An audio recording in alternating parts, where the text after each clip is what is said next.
Whatever kind of writer you want to be, you can improve yourself immensely by trying other forms of writing. One of the things that I've always enjoyed is songwriting. I cannot play a single musical instrument, but I'm lucky enough to have known quite a lot of really good musicians and collaborated with them. Now, songwriting can teach you an awful lot of things. For any writer, it will teach you that supposedly flowery and decorative metre and rhyme can actually be used to carry an awful lot of condensed information. You can get an awful lot of story and plot over in a few lines of verse.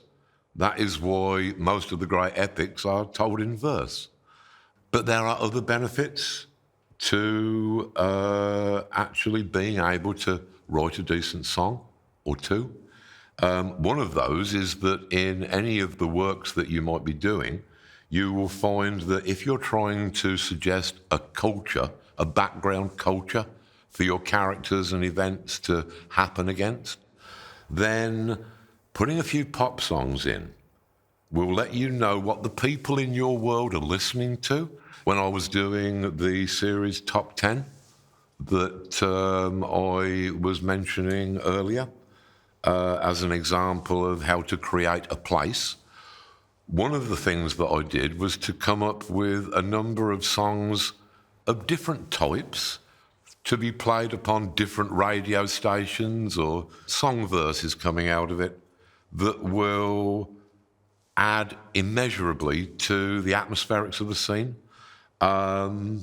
This is something that when we were doing our film recently, we decided that because we didn't want to hire in music, already recorded music from outside, we thought that the cheaper skinflint option would have been for me to write all of the lyrics to all of the songs myself, and then we'll turn them into proper songs and we'll drop them in on the jukeboxes and on the radio. This is fantastic. It really fleshes out the world that you're trying to build. In terms of actually performing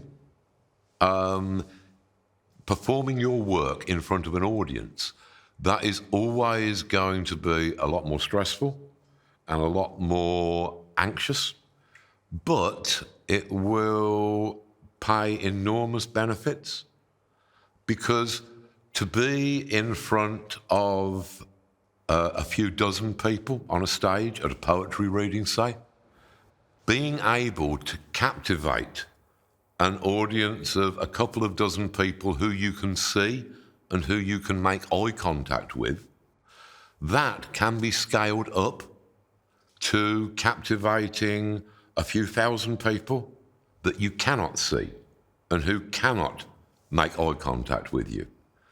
The same skills can simply be applied to other media. You will notice in live performance an immediate reaction from the audience. This is very welcome, because in a normal writer's career, you will write what you think are the most perfect and permanent lines of your life. Yet you will get no response to them. You'll maybe get a review in a couple of months' time, or perhaps a letter from somebody, which is always very welcome, but it's not the same as being able to tell in the moment whether your material is working or not, whether your delivery is working or not. That's invaluable. And in fact, I would say that whether you are in front of an audience or not, it is hugely important to always read your work aloud. Perform it as if there was an audience there, even if you haven't got an audience, because you'll be able to work out which bits work and which bits don't. So I would say if you get the chance, it might just be a form of showing off, but if you get the chance to actually get up there on a stage in any capacity and actually perform your work, please, please take it. This piece was something that I wrote for the first ever public performance by the newly reformed Northampton Arts Lab. The idea was that there has been some total cultural collapse and that all the art in the world has died overnight. And into this art vacuum arises a brutal art fascist mandrill.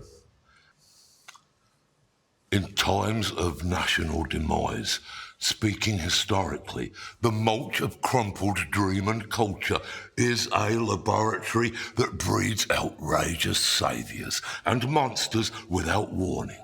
Cromwell, Hitler, Joseph Stalin, Jeremy Corbyn, emerging from a broken world to find a hole they can fill. Cometh the moment. Cometh the mandrill. This greed and gore emporium is not how life was meant to be, with franchises and fads reheated from a previous century and nothing new. A neutered future on the retro record deck that's stuck and endlessly repeating. In a firebombed discotheque, your TV's in a coma and you can't get it to wake up. What you need is a dictatorial baboon in makeup.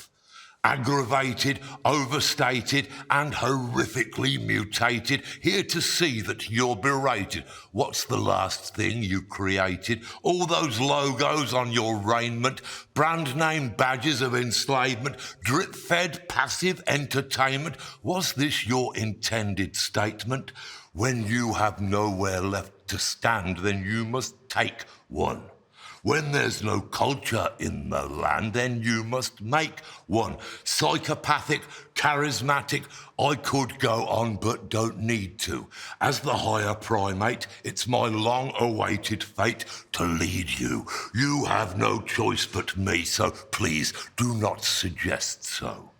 Hear now the poetry of my Mandrillifesto.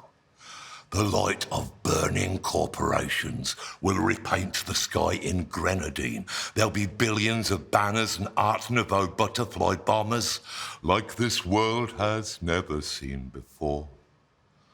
We'll march on ugliness and stupidity. We'll make loveliness compulsory, and the roar of our orchestra engines will soar evermore in a glorious, annihilating symphony. For the tyranny of beauty is our God-given duty. Every child at birth is to be issued with a ukulele, given their own flag and granted absolute and utter sovereignty. And as long as we can weaponise wonder, and our voice shall be as thunder. From times of national demise arise new apes like me with, in our leopard-scaring eyes, manifest destiny. I'll lead you to a fluorescent utopia if you'll let me. Love me, worship me, obey me, but never pet me. If we can't build a future, then we'll be its human landfill. So, cometh the moment, cometh the mandrill.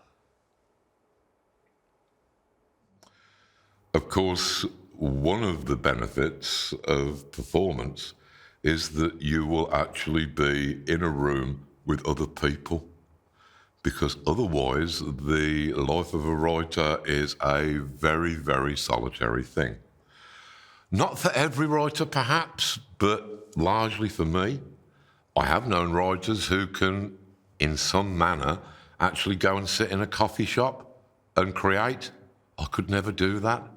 If I'm trying to actually compose something inside my head, I'm afraid that I have to have pretty much complete silence and nothing going on, and I don't like to be interrupted, which leads to a condition of pretty much permanent isolation.